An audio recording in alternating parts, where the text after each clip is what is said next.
Sarah, let's walk through the conversational script. Awesome. So the first thing that you want to do is what's called a pattern interrupt. So if you've taken script classes or you've been with a sales coach, this is what you'll find is that everybody has their pattern that they run when they encounter salespeople. So the first line of the script, using the person's first name, is what we consider a pattern interrupt. When you walk into a department store and the clerk asks you, can I help you with something? And your first response is, I can guarantee you guys you all know what you're going to say. You say, no, I'm just looking, right? Just looking, thanks, right? And you move on. And then 10 minutes later, you're up at the counter buying something, right? So a pattern interrupt is something that can throw you off of that original pattern that you naturally run when you encounter that salesperson. So they don't know your first name when you walk into the store, but usually when you're dialing, you have data, contact information, which includes the person's first name. If you were to approach that conversation and say, hi, Mr. or Mrs. Smith, or if you were to say, hi, are you the homeowner at 133 Main Street? You immediately sound like a salesperson. But if you say it really conversationally and really familiar sounding, right? So you say, hey, Kenny, now you sound like someone that Kenny knows, right? And he's like, wait, do I know you? And instead of thinking, oh, I'm dealing with a salesperson, he's trying to figure out what's going on. So that's why that first line is really important, to actually use their first name if you have quality data that you feel like you can rely on to actually come up with that first person, that first name. So after that, you're going to move into your introduction, right? So obviously you've verified that this really is Kenny that we're talking to, and then you're going to introduce yourself. This is Sarah. If you're a real estate agent, you can say real estate agent. If you are an inside sales agent, or you're hiring an inside sales agent, or you're hiring someone that maybe doesn't have their license yet, that's a gray zone. Check with your local board to understand if that's something that you can do or not. But if you've hired someone that's really not an agent or not a licensed agent yet, you could say, hi, I'm a real estate professional in the area.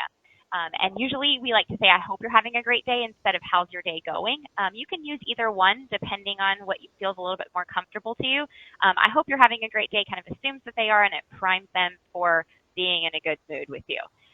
So you're going to move on to your question next, your first question.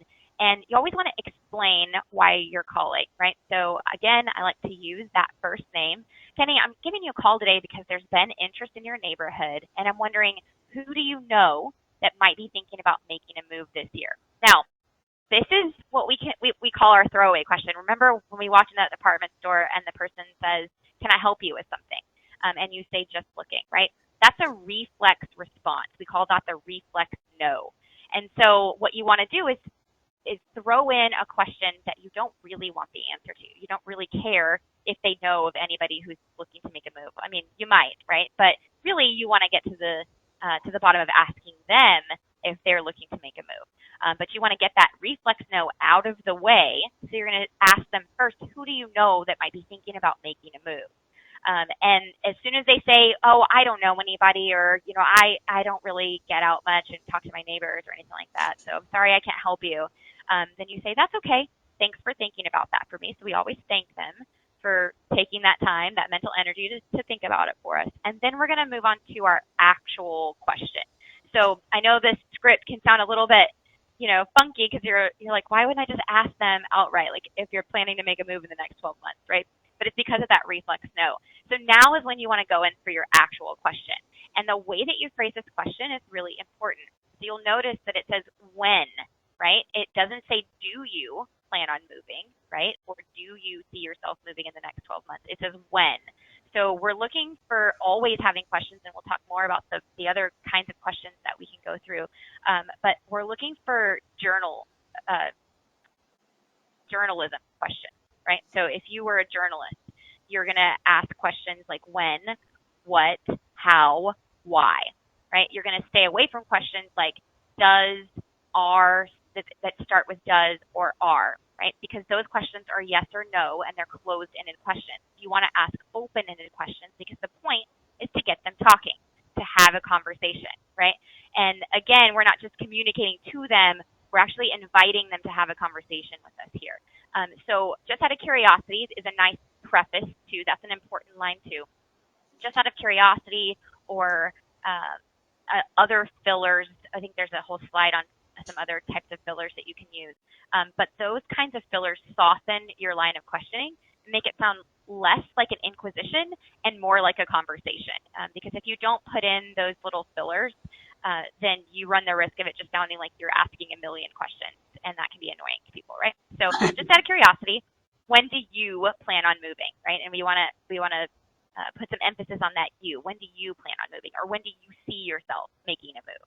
And then here's the thing, pretty much no one is like, me, I'm moving next week. Come on, what's going on? How can we make this happen?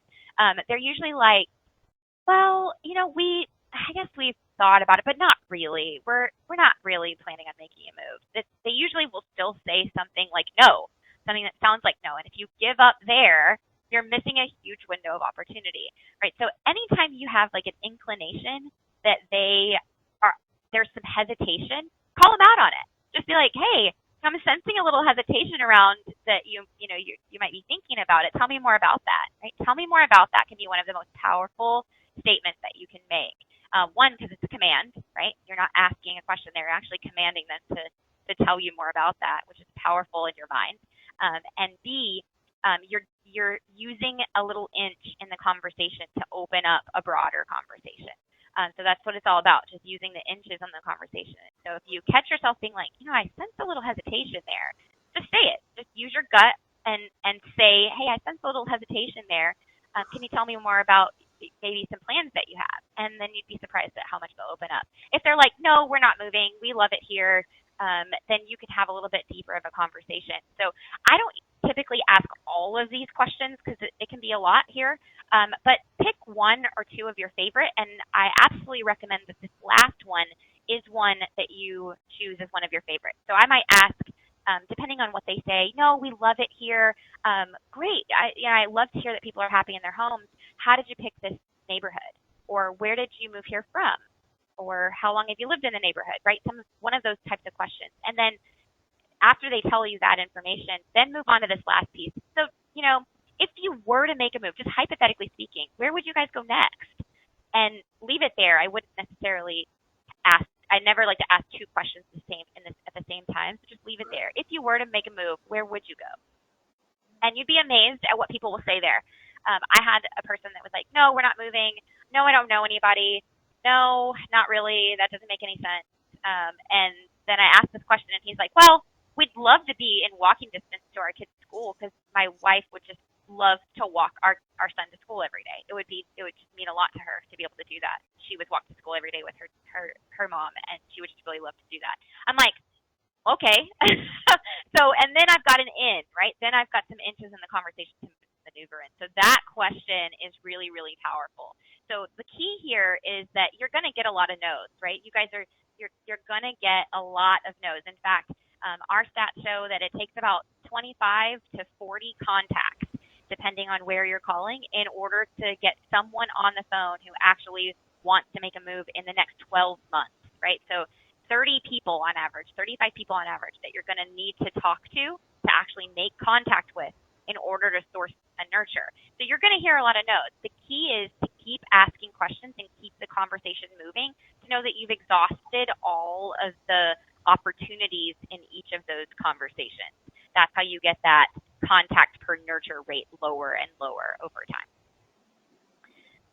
So after you've asked these questions and you've kind of sussed out if there's any opportunity, you can move on in one of two directions. So you're either going to move to get an email address, which is if they say, no, we're not interested, we're not moving, we love it here, I don't know anybody, it's just no. You've worked all the way through it. There's just not any opportunity right now. What you're going to do is you're going to go for getting their email address. So you're on the phone with them. Kenny and Scott mentioned this earlier. You're making the call, right? You're prospecting in the farm that you're already direct marketing to. You're probably mailing to it. You're probably door knocking in it. So why not get one more piece of the puzzle to finish out that marketing campaign or that branding campaign that you have? So getting everyone's email is especially important to people who are farming, right? This is just another way to farm. So, I really appreciate your time today. By this time, you hopefully you've built some rapport, right? You're asking questions, you're making, some small talk, some jokes along the way, and you've built enough rapport to go ahead and ask this. So I really appreciate your time today. Once every month, I send out a market update to some of your neighbors to help keep their finger on the pulse of the market. Would that be something that you'd like to receive? And then if they say yes to that, great. What's a good email address I can send it to? Now, this is an important way to ask that question. What's a good email address I can send it to? So at first, they don't realize that you're going to ask for their email address, right? You could just mail them something, right? You could be putting something in the mail. You could be dropping something off at their house, things like that. It could be a newsletter, right? So some people can be pretty private about their email addresses. So the way that you phrase that question is really important. If you phrase that question in a closed-ended way, like, do you have an email address I could send that to? Or are you open to me getting your email address? Or if you have some hesitation around it in any way, they're really easily going to come back with, no, just mail me something. Or no, I don't like to share my email address. It's really easy to say no to a closed-ended question, right? So phrasing this and starting it with what's a good email address or what's the best email address that I can send this to is the best way to actually get an affirmative response and them to just go ahead and give you the email address. And then obviously you want to thank them for their time and move on with your next call. So that's if they say no, right? So now what happens if they say yes? This was so funny because when I was training ISAs, they'd get on the phones and, maybe their first 200 calls, they just got no, no, no, no, no. Or maybe their first 500 calls, they just got no, no, no, no, no. And then when they finally got a yes, they didn't know what to say because they were so practiced in moving through the no script that they didn't know how to handle it when they got the yes answer. And so making sure that your ISA is familiar with these nurture criteria questions. So in our world, a nurture is someone that is motivated to sell, right? They have a real reason for wanting to make a move, right? They are relocating for a job. They want to be closer to their family. They want to be closer to their kids' school. They have needs for a different house size. Maybe they're downsizing because their kids moved out to college, or they're upsizing because they need to. They're having a baby and they need a bigger home. So those are really your primary motivators that we're really looking for. There are a lot of people that you'll get on the phone that can be kind of snarky about well, yeah, if you can sell my home for $1 million, then you're looking it up on Zestimate because don't we all? We do that, right? But we don't want to tell Zillow that we do that, but we do. So you're looking at the Zestimate and it's $250,000 and you're like, okay, never mind, right? So just moving on. But making sure that they have real motivation. So motivation is one of the biggest criteria for a nurture. And then we'll go through the other criteria here in a minute. So let's dig into motivation first. There are 3 main questions that you're going to want to ask with motivation because Diana Kokoska, she's really a brilliant woman. If you've ever taken a class with her or heard her speak or watched her videos, you'll know that she has an expression. She says, logic makes you think and emotion makes you act. And what we want to do, and you can just visualize, if your logic is up at your head, right, and your emotion is down in your heart, then what you want to do with each one of these questions is get lower and lower and closer down to that emotion behind what's causing these people to want to make a move. Because let's be real, selling your home is a pain in the butt, right? You got to keep it clean. You got to make your bed every morning. You got to straighten up after the kids go to sleep and straighten up after they leave for school. You've got to, let strangers walk into your home and evaluate it, right? The place where you do life, right? But they're coming in and judging it, right? It's not a pleasant experience typically. And so because of that, people need to be sincerely motivated. And what sincere motivation looks like is an emotional attachment to that, because that's what makes people act. And so what we want to do with these digging questions for motivation is work down from that top level motivation, because when you ask them what's got them thinking about making a move, they're going to say something like, well, we want to upsize. Okay, that's great. And I've seen a lot of ISAs that just will put upsize. And that's the motivation, and then they just move on, right? They're checking that motivation box off the list. They want to upsize. Awesome. Now, the key there is when you call back as the agent here, you want to have a little bit more to go on than upsize, right? You want to have the 3 layers deep. You want to have the emotions behind it because that's your trigger point. That's the hook that you've got to move them forward through each step of the process, whether it's price reduction conversation or signing the contract as a listing table or moving forward with an offer that's a little lower than they thought it was going to be, or when they get squirrely around, the appraisal coming in a little low, or, whatever that case may be, that emotion inside that top level motivation is really what you want to have in order to move them forward through each piece of that process. So what will that do for you? What's important about that to you? And tell me more about that. We'll get you into the root level of the emotions behind it. So let's just run the example of we want to upsize. Okay, what will that do for you? Well, we'll have room when this new baby comes along. And what's important about that to you? Well, I shared a room with, 3 brothers as a kid, and it was just miserable, and I don't want my kids to experience that. And, okay, tell me more about that. Well, I'm just really hopeful that my kids will grow up and, live a better life than me, right? Now, that's a way deeper motivation than I want to upsize, right? Now we're in the root of, remember that this is important to you because you want your kids to have a better life than you, right? That's a whole different kind of ball game than that we're playing versus I want to upsize for this new baby, right? Totally different conversation that we're able to have. Again, going back to that, we're not just having conversations, we're connecting. I love that line that Kenny threw out at the beginning of the call. And you can quote me on that too, but I think I love it. I'm going to. I'm going to use it. I like that one a lot. I think I took that from somebody else. So no, and I think it's true, and I think it's our world today. It's like people are like the new economy again, just like that, where we kind of went full circle, and all this stuff has just confused people more than anything. So I do think that practicing these scripts and what you're saying is so relevant right now, to use their name and to really make it as personable and valuable as possible is key.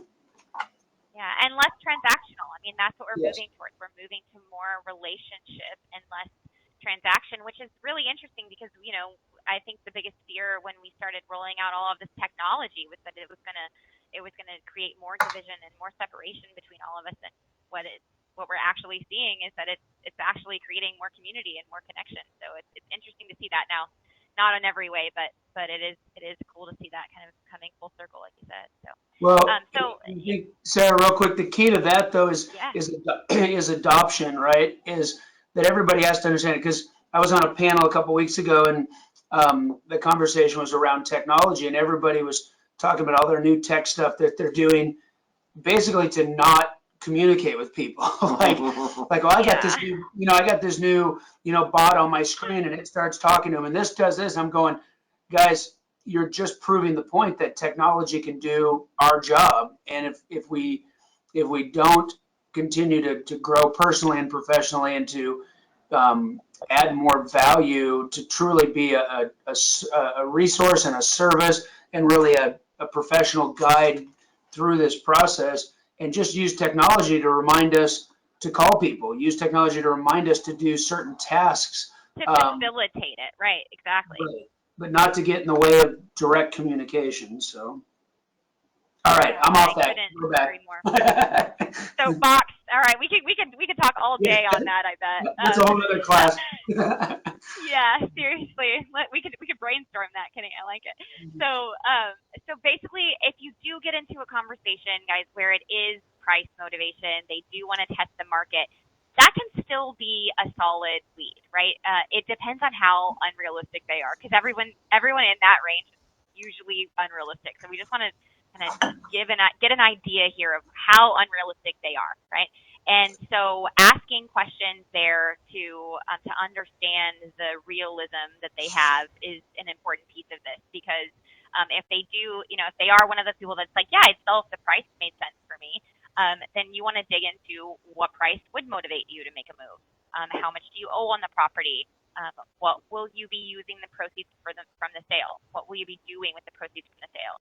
So that's an important question because that goes back to motivation. Because a lot of times when you get price motivation, you don't really know why that's important to them. So asking questions about, what are they going to do with the money that they take away from, moving on from this property is going to do. Money's only good for the good that it can do, right? I don't know who said that, but somebody smart said it. And that is, that's the key here is that when you get into price motivation, you've got to still dig deeper to understand, one, are they realistic? And two, is it a sincere motivation still that's causing them to want to make a move? Maybe it is. Maybe buying that boat with the proceeds is going to be that big of a deal for them. But still going back to those, what will that do for you? What's important about that to you? And tell me more about that after you find out what they're going to do with that money is important there. And then obviously, if it's a different or bigger or smaller home, right? If we're looking for a different type of home and that's the real motivation, so it's not relocating, it's actually, I like this area, but I want a bigger or a different house. Then what we want to do there is we can use some priming and helping them use their imagination to actually move them closer toward that reality. And so what I mean by that is we want to get them thinking about that new home. You guys deal with this in like contingency situations, right? Where they're not really super motivated to sell their home until they've got an idea of, you might have to go show them a couple of houses to let them know that there are properties out here that really might make sense for them. So it's the same idea that you want to do on the phone with them because they might not be super motivated to actually move forward with a follow-up call or something along those lines if they can't envision themselves in that new home. And so that's why we want to ask those questions about what does this ideal home look like and really digging in deeper about what are the things that they really want out of that next house. So that's in a nutshell motivation, and I could probably spend another hour digging into motivation here with you guys because it's so important. If you don't get motivation on these calls, you have missed the boat entirely, and you should just not move on to anything else until you know the motivation. Because when you call back, you want to have that. That's your like secret weapon in your back pocket. It's the agent's secret weapon, and when they go out and they're actually on these appointments. So this is such a huge piece. So I'm glad we got to spend some time on it. But moving on. The next criteria for a nurture is going to be time frame. So we've got motivation. Now we want to know what the time frame is because we want to know when it makes sense to follow up with them, right? And so, and sometimes also time frame, people can be a little bit swirly on the phone, just sharing information with a cold caller. Now you guys are blessed because you've done a lot of that legwork in branding yourself, right? So hopefully you've already got some brand reputation and they're a little bit more familiar with you and your brand. Most of the time when we're making cold calls, they're cold. And so sometimes they don't want to share a whole lot of that motivation with us initially. So sometimes if you've got someone who's a little reticent on giving you information on the motivation, you can backdoor into motivation by asking deeper questions around time frame. So time frame questions, pretty simple. When do you see yourself being ready to make a move? Again, it's an open-ended question. And if they're unsure about it, you're asking them questions like, what about the time frame is important to you? They say something like, well, we'd like to put it on the market in next spring. Okay, great. What's important about that time frame to you? That's a really crucial question, whether you're dealing with expireds or FSBOs or really any lead that you're working with. But asking them what's important about that time frame can be an opening question that can give you a bigger view of the entire conversation. And then, are there any circumstances that would enable you to make this move sooner for you and your family?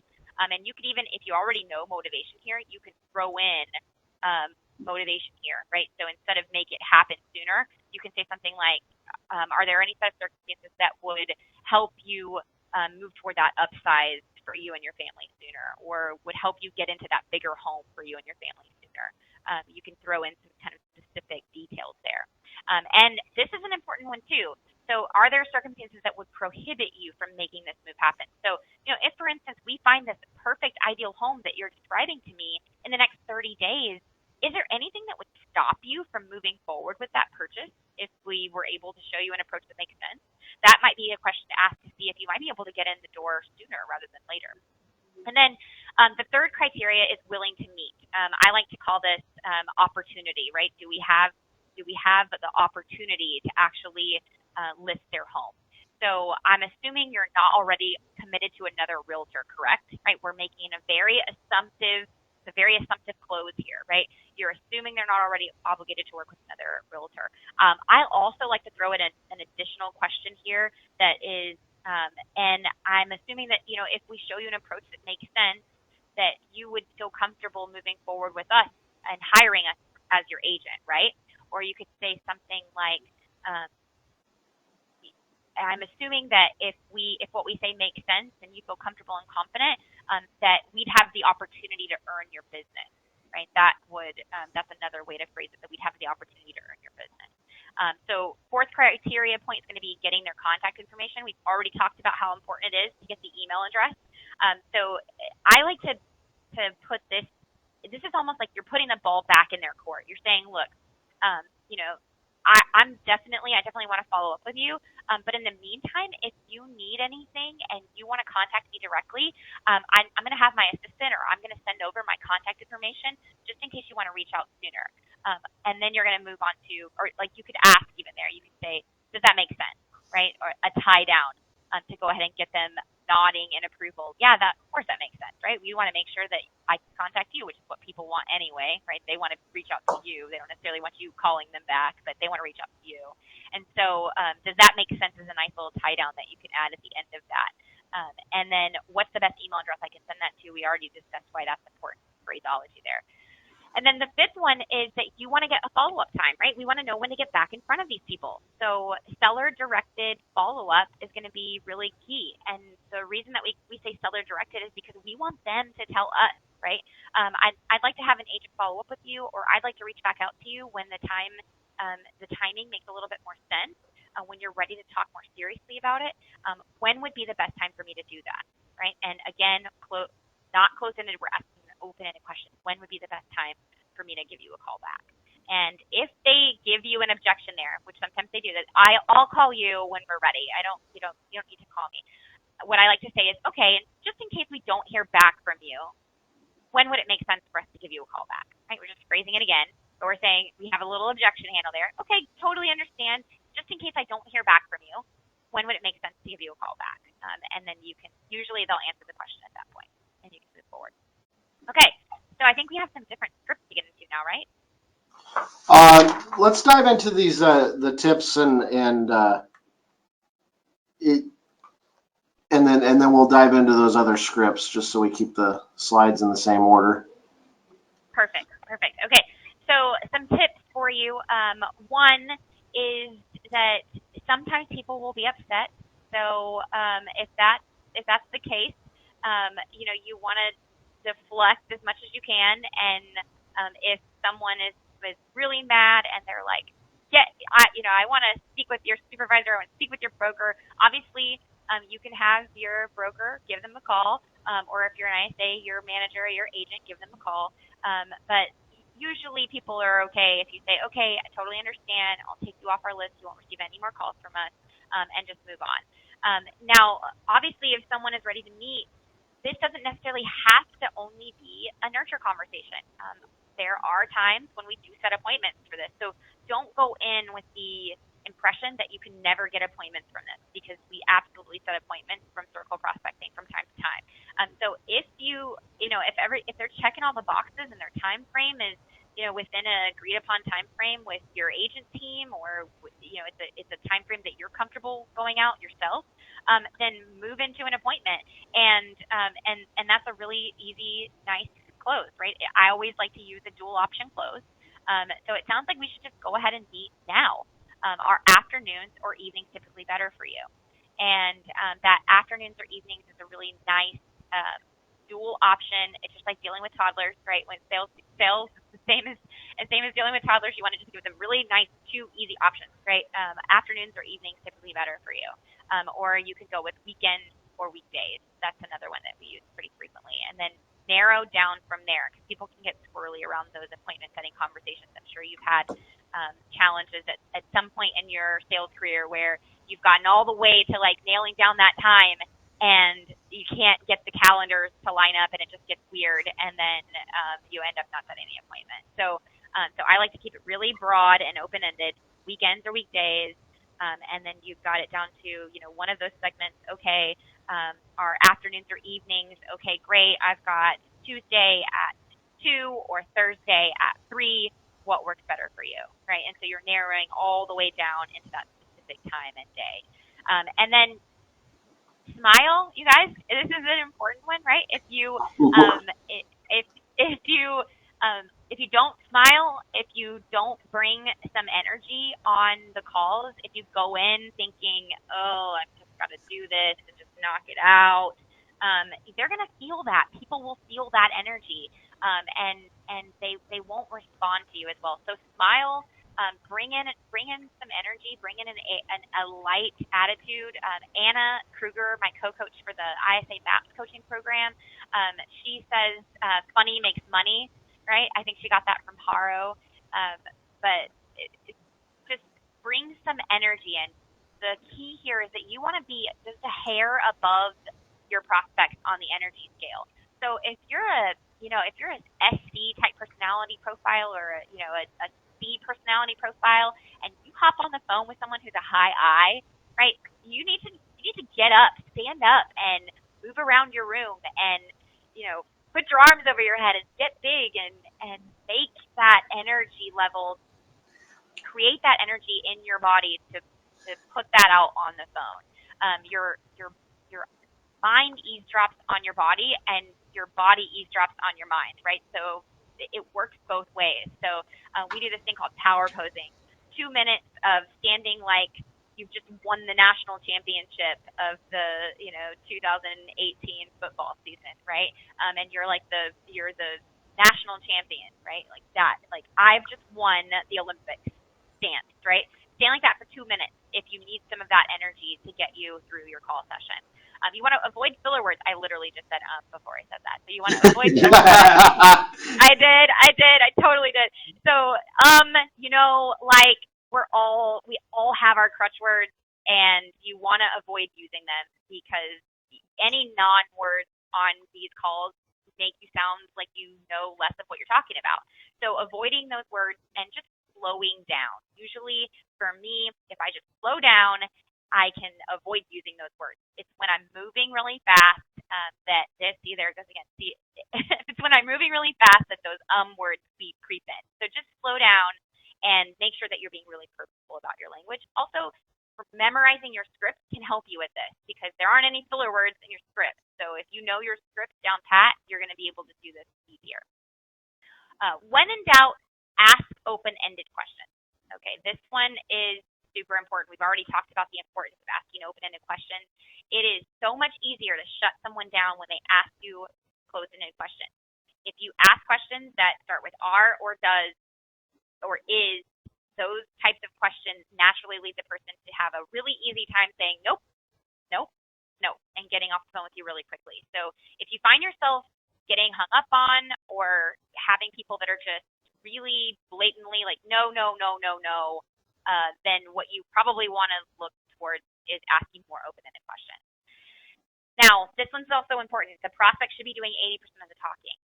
You are in control of the conversation when you're the one asking the questions. And the more open-ended questions that you ask, the less questions that you have to come up with, right? So the key there is when you ask open-ended questions, that can keep them talking for much longer, which can give you time, one, to listen, because listening is important, but two, to have time to come up with your next question. And that's an important piece when you're really trying to move someone through this conversation at the end of it towards an outcome that's likely to lead to an appointment or to it being a nurture conversation for you. So asking those open-ended questions will help you do less talking and the prospect do more.